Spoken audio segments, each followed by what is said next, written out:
வணக்கம், welcome to Mano's kitchen. இன்னைக்கு மனோஸ் கிச்சன்ல அருமையான ஒரு எக்கு ரெசிபி தாங்க பார்க்க போறோம். அதாவது முட்டை பெப்பர் மசாலா. அதாவது இந்த கிரேவி நீங்க சாப்பாட்டுக்கு இட்லி, தோசை, சப்பாத்தி, அதாவது பிரியாணிக்கு கூட சைடிஷா, ரச சாப்பாடு, தயிர் சாப்பாடு அந்த மாதிரிக்கு எல்லாத்துக்குமே வச்சு சாப்பிட்லாங்க. சூப்பரா இருக்கும். வீட்டில் இருக்கிற பொருளை வச்சு சிம்பிளாக தான் செய்கிறோம். டேஸ்ட் ரொம்பவே நல்லா இருக்குங்க. அதாவது குழந்தைகளுக்கெல்லாம் வெறும் எக்கு, ஆம்லெட்டு அந்த மாதிரி எல்லாம் கொடுக்காம நீங்கள் இந்த மாதிரி செஞ்சு கொடுக்கும்போது ஒரு முட்டை இல்லை 4 முட்டை சாப்பிடுவாங்க. அந்த அளவுக்கு டேஸ்ட்டாக இருக்கும். இப்போ பாருங்க, அதுக்கு என்னென்ன பொருள்னு எடுத்து வச்சிருக்கிறேன். நான் செய்யறப்போ என்னென்ன போடுறேன், எவ்வளவு அளவு போடுறேன் அப்படின்னு பார்க்கலாங்க. இப்போ முட்டை பெப்பர் மசாலா எப்படி செய்யலாம்னு பார்க்கலாங்களா?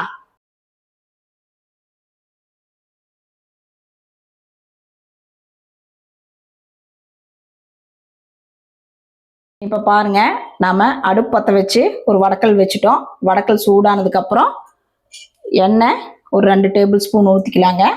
அதாவது இப்போ ஒரு சிம்பிளாக ஒரு மசால் வதக்கி அரைச்சிடலாம் இதுக்கு. அதாவது சும்மா சின்ன வெங்காயம், 2 பட்டை சோம்பு அந்த மாதிரி ஆயிட்டு தாங்க. இப்போ எண்ணெய் சூடாயிருச்சு.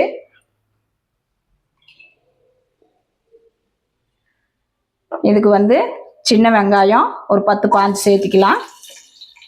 நீங்கள் சின்ன வெங்காயம் இல்லைன்னா பெரிய வெங்காயம் கூட போட்டுக்குங்க. சின்ன வெங்காயம் போட்டால் டேஸ்ட் நல்லா இருக்கும். அதனால நான் சின்ன வெங்காயம் இருக்கு போட்டேன். நீங்கள் பெரிய வெங்காயம் கூட போட்டுக்குங்க.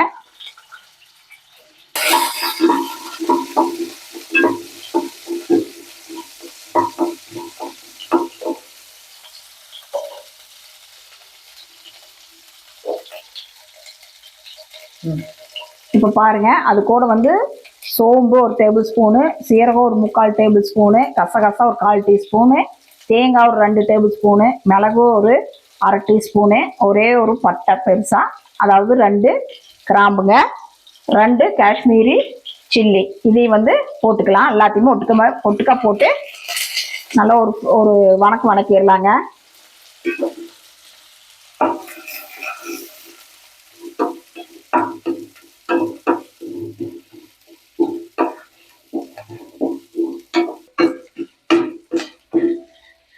இப்போ பாருங்க, இது ஒரு 2 நிமிஷம் நல்லா வதங்கிருச்சு. இதை ஆற வச்சு நல்லா நைஸாக அரைச்சி எடுத்துட்டு வந்துடலாம். இப்போ பாருங்க, மறுபடியுமே அதே வடக்கல் வச்சுட்டேன். நீங்கள் வடக்கல்லாம் கழுவு வேண்டாம், வணக்கின வடக்கல்ல வச்சுக்கலாம். இப்போ மறுபடியுமே ஒரு 3 டீஸ்பூன் எண்ணெய் ஊற்றிக்கலாம்.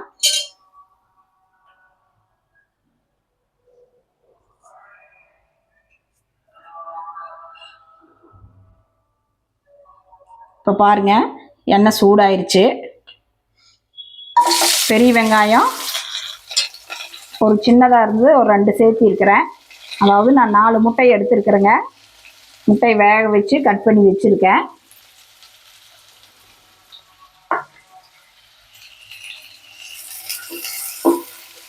வெங்காயத்தை கொஞ்சம் பொடி பொடியாகவே நறுக்கிக்குங்க. எண்ணெய் பத்தலினாலும் கூட ஊற்றிக்குங்க.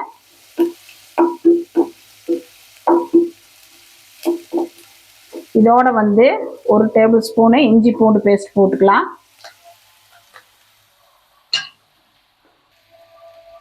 பாருங்க, ஒரு டேபிள் ஸ்பூன் போட்டிருக்கேன்.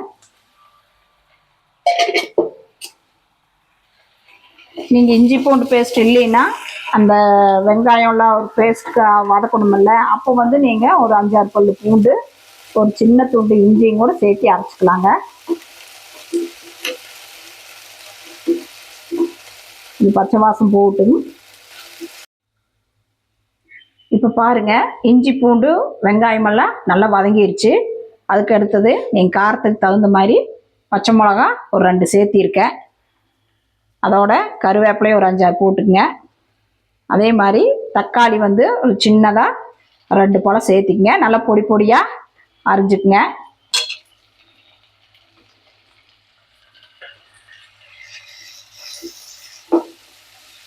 இதை நல்லா வதக்கிடலாங்க. ஏன்னா பொடி பொடியாக வதக்கணும்னா தான் கிரேவிக்கு நல்லா இருக்கும். இப்போ பாருங்கள், வெங்காயம் தக்காளி எல்லாம் நல்லா வதங்கிருச்சு. அதாவது நம்ம பொடி பொடியாக கட் பண்ணோம்னா நல்லா சீக்கிரம் வதங்கிடும். தொக்கும் நல்ல கிரேவி மாதிரி இருக்குங்க. அதாவது தக்காளி வெங்காயம் நல்லா பெருசு பெருசாக இல்லாமல் நம்ம அப்படியே எடுத்து சாப்பிட்ற மாதிரி இருக்கும். இப்போ பாருங்க இது நல்லா வதங்கிருச்சு. இதுக்கு அடுத்தது வந்து நம்ம மசாலாலாம் சேர்த்துக்கலாம். இப்போ பாருங்க மஞ்சத்தூள் ஒரு 1/4 டீஸ்பூன் போட்டுக்குங்க. மிளகாத்தூள் ஒரு 1/4 டீஸ்பூன். ஏன்னா நம்ம பச்சை மிளகா போட்டிருக்கோம், மசாலில் வந்து மிளகு போட்டிருக்கிறோம், கடைசியாக வந்து மிளகுத்தூள் போடுவோம். அதனால நீங்கள் வந்து மிளகாத்தூள் கொஞ்சம் கம்மியாகவே போடுங்க. காஷ்மீர் மிளகாயும் போட்டிருக்கிறோம். அதுக்கு அடுத்தது வந்து நம்ம மல்லித்தூள் ஒரு டேபிள் ஸ்பூன் போட்டுக்கலாங்க. இதுக்கு அடுத்தது வந்து கரம் மசாலா ஒரு 1/4 டீஸ்பூன். நல்லா வாசமாக இருக்குங்க. ரொம்ப வேண்டாம், ஒரு 1/4 டீஸ்பூன் போட்டுட்டு இது எல்லாம் ஒரு நல்ல வதக்கிட்டு கொஞ்சம் தண்ணி தெளித்து விட்டுறலாம். நல்லா கொஞ்சம் பச்சை வாசமெல்லாம் போய் கொஞ்சம் கிரேவி மாதிரி ஆகுங்க. வெங்காயம் தக்காளியோட எல்லாம் வெந்து கிரேவி பக்குவத்துக்கு வரும்.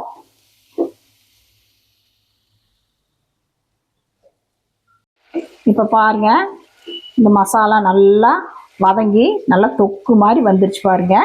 இதே நல்லா தொக்கு மாதிரி இருக்குது.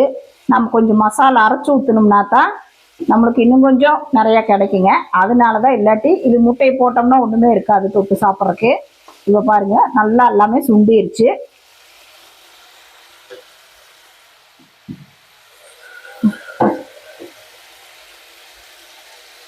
பாருங்க நம்ம நைஸாக அரைச்சி எடுத்துகிட்டு வந்துட்டோம். இப்போ இதையும் இதோட சேர்த்துக்கலாம். இது கலரே பாருங்கள் எப்படி இருக்குது. நம்ம காஷ்மீர் 2 போட்டு அரைச்சோம்ல, ஏன்னா இதுலேயும் கொஞ்சம் லைட்டாக காரம் இருக்குது, மிளகு இருக்குது. அதனால மிளகாத்தூள் நீங்கள் பார்த்து சேர்த்துக்கிங்க. இதையும் சேர்த்திடலாம் இதோட.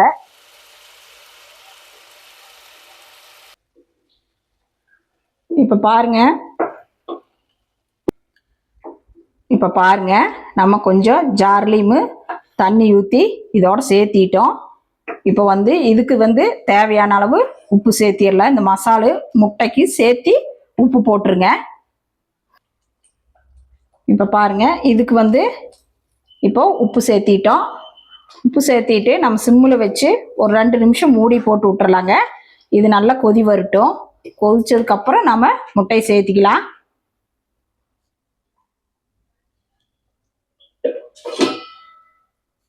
இப்போ பாருங்க நம்ம மூடி போட்டு சிம்முலையே வச்சுட்டோம். தீ வந்து அதிகமாக வைக்காதீங்க, கொதிச்சு நல்லா சுற்றியுமே தெரிக்கும். பாருங்க தட்டத்தில் எப்படி தெரிச்சிருக்குன்னு பாருங்க. அதனால நீங்கள் ஒரு மூடி போடுங்க, இல்லாட்டி அடுப்பு சுற்றியும் நம்ம மேலேயும் எல்லாம் தெரிச்சிரும். இப்போ வந்து மூடி எடுத்துட்டு மெதுவாக கிளறி விடலாங்க, இல்லை நம்ம மேலே தெரிச்சிரும். பார்த்து மெதுவாக பாருங்க எவ்வளோ கெட்டியாயிருச்சுன்னு.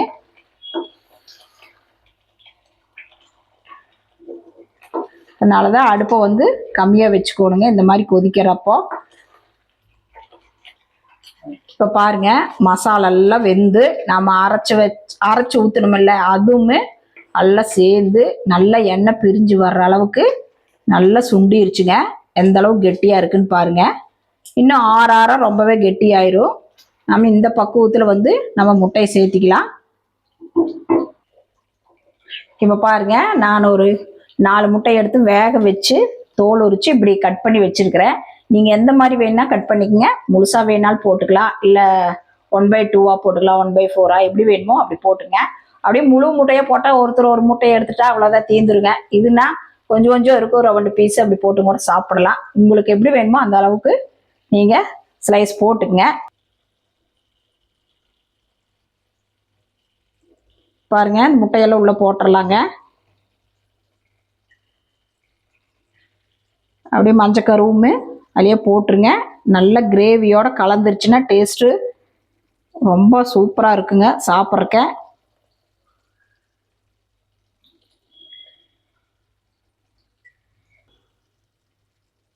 இப்போ பாருங்க கடைசியாக நாம் இந்த பெப்பர் பொடி சேர்த்திக்கலாம்.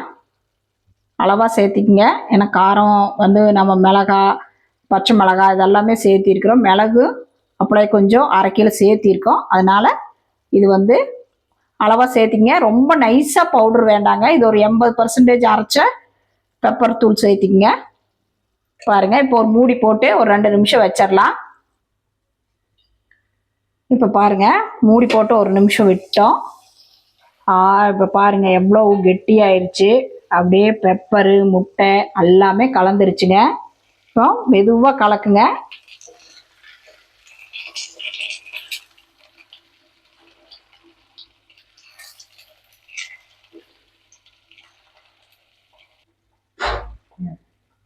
பாருங்கள் பல்ல மெதுவாக மிக்ஸ் பண்ணி விட்டாச்சு.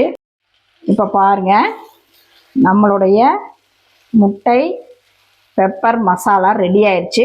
நீங்கள் கடைசியாக அடுப்பு ஆஃப் பண்ணிவிட்டு கொத்தமல்லி இருந்தால் போட்டுங்க. என்கிட்ட கொத்தமல்லி இல்லை, அதனால் உங்கள் வீட்டில் கொத்தமல்லி இருந்தால் பொடி பொடியாக கட் பண்ணி மேலே போட்டுக்குங்க. இப்போ பாருங்கள் நல்லா இந்த மசாலோட முட்டையோட அந்த மஞ்சக்கருவோட வச்சு சாப்பிட்டோம்னா சும்மா ஜம்முன்னு இருக்குங்க. அதாவது சப்பாத்தி, இட்லி, தோசை, ரச சாப்பாடு, தயிர் சாப்பாடு, அதாவது பிரியாணிக்கு எல்லாத்துக்குமே சூப்பராக இருக்குங்க. நீங்களும் வீட்டில் இதே மாதிரி ட்ரை பண்ணி பார்த்துட்டு எப்படி இருக்குன்னு சொல்லுங்கள். முட்டை பெப்பர் மசாலா எப்படி செய்கிறதுன்னு பார்த்தீங்க. வீட்டில் இருக்கிற பொருள் தாங்க, 4 ஸ்டெப்பு தான், ரொம்ப ஈஸி. டேஸ்ட் ரொம்ப ஜம்முன்னு இருக்குங்க. இட்லி தோசைக்கெல்லாம் நீங்கள் இது ஒரு தடவை ட்ரை பண்ணி பாருங்கள். அதாவது நம்ம வீட்டில் எத்தனை முட்டை இருந்தாலும் போட்டுக்கலாம், அது நம்ம இஷ்டம் தான். அதாவது கட் பண்ணி எப்படி வேணுமோ நீங்கள் அந்த மாதிரி கூட போட்டு குழந்தைகளுக்கு இந்த மாதிரி செஞ்சு பார்த்துட்டு எப்படி இருக்குன்னு சொல்லுங்கள். கண்டிப்பாக செஞ்சு கொடுங்க. அதாவது இட்லி தோசை சப்பாத்திக்கு எல்லாத்துக்குமே சூட் ஆகும். அதாவது லஞ்ச் பாக்ஸ் கூட இந்த மாதிரி செஞ்சு கொடுத்தீங்கன்னா வீட்டுக்கு வரையில் வெறும் டிஃபனாக தான் இங்கே வரும். அந்தளவுக்கு டேஸ்ட்டாக இருக்கும். நாங்கள் வீட்லேயே சுத்தமான முறைப்படி ஸ்வீட்டு, ஸ்நாக்ஸு, மசாலா ஐட்டம் அந்த மாதிரியெல்லாம் செய்கிறோங்க. யாராவது வேணும்னா எங்களை கான்டாக்ட் பண்ணுங்கள். இந்த வீடியோ பிடிச்சிருந்தா லைக் பண்ணுங்கள், ஷேர் பண்ணுங்கள், சப்ஸ்கிரைப் பண்ணுங்கள், உங்கள் ஃப்ரெண்ட்ஸ்க்கெல்லாம் ஷேர் பண்ணுங்கள். என் பேர் மனோன்மணி, கவுண்டம்பாளையம், கோயம்புத்தூர். Phone number 9952809354. நன்றி, வணக்கம்.